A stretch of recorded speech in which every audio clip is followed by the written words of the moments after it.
Start हो गया। नमस्कार साथियों। आ, कल 23 नवंबर को जेपीएससी मामले में प्रतिनिधि मंडल चेयरमैन जेपीएससी चेयरमैन से अपनी मुलाकात की और जैसा डर था कि मामले की गंभीरता या असलियत या गड़बड़ी को समझे बगैर अगर मांग किए जाएंगे तो उसका कोई विशेष लाभ नहीं मिलने वाला है। और अंदेशा सही निकला सही निकला। लोग ऐसी मांग कर बैठे हैं जिनका कोई विशेष मतलब नहीं है। मसलन कट ऑफ जारी करने की मांग की गई है। अब कट ऑफ मांग करने से क्या होगा? कट ऑफ अगर मिल जाता है तो उसका क्या क्या फ़ायदा होगा, इसको ज़रा समझने की बात है। और ये किस तरह से बहुत सही नहीं है अभी के गड़बड़ी के संदर्भ में, इसको भी मैं स्पष्ट करूँगा। अब मान लीजिए गड़बड़ी कुछ ऐसी हुई है कि छात्रों को पहले से सवाल मुहैया करा दिए गए हों और लोगों को पहले से ही उत्तर की जानकारी हो।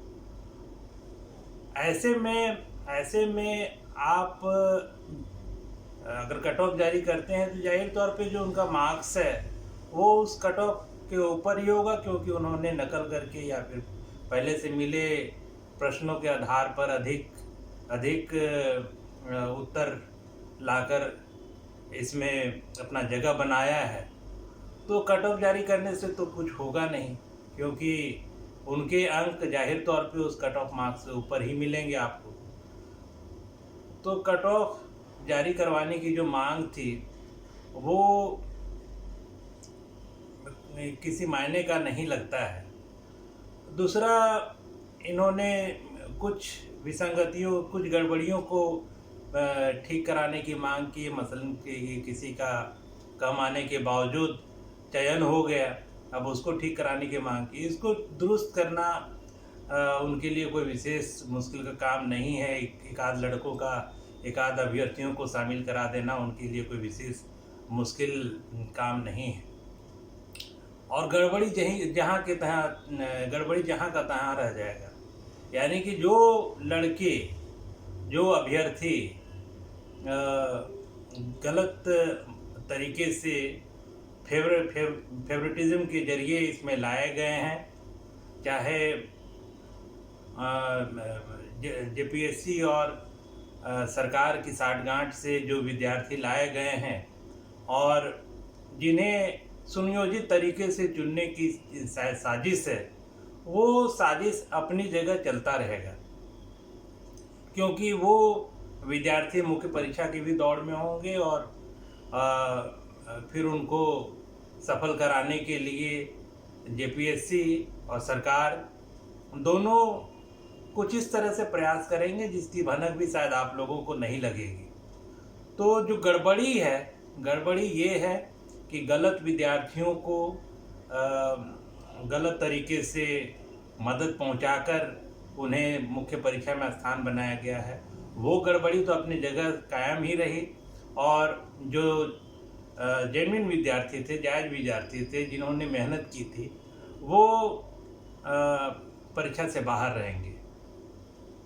इसका साफ साफ मतलब है कि उनकी मेहनत के साथ जो अन्याय हुआ है वह अनवरत जारी रहेगा।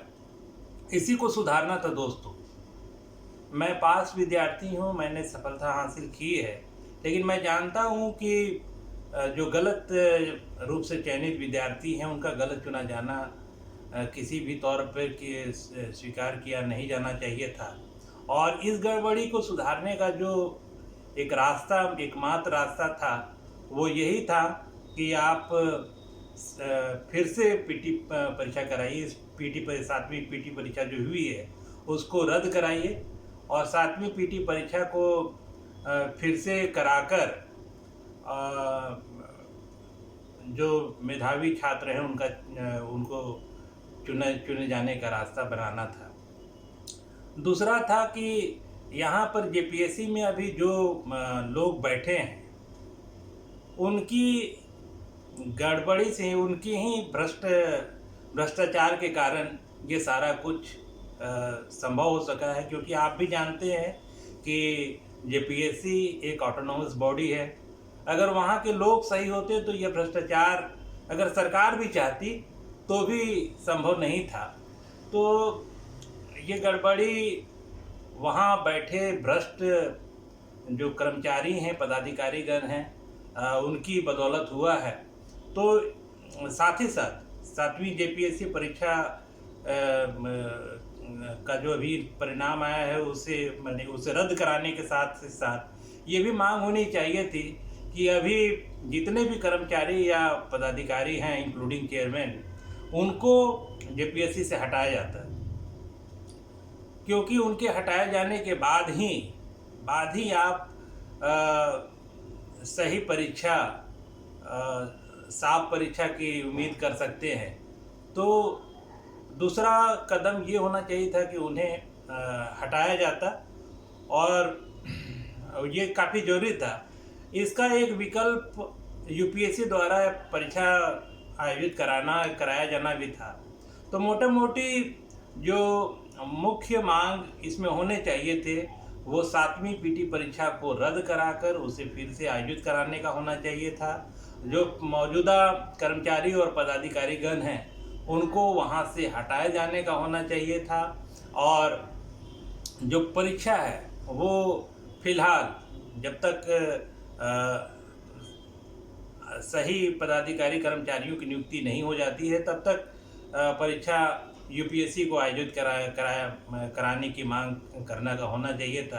पर उसकी जगह में कट ऑफ मार्क्स जारी करना या परीक्षार्थियों के मार्क्स जारी करना, जो कुछ मामले आए हैं जिनका कम नंबर में चयन हो गया है उसके साथ उसको देखना, ये सब कुछ ऐसी मांगे हैं जिनका कोई विशेष अर्थ नहीं है। इससे जो मुख्य गड़बड़ी हुई है उसका समाधान किसी भी तरीके से नहीं होना है। तो अभी भी समय है साथियों, अभी भी समय है। 4 दिन बाद चेयरमैन के द्वारा बुलाया गया है और वहाँ पर अपनी बुलाया तो नहीं गया है, उनके द्वारा लिखित जवाब देना है, और वो जवाब दे ही देंगे। कहेंगे कुछ मुश्किल सवाल भी नहीं है जो उनके भ्रष्टाचार के आड़े आ सके। तो अब जो लोग इस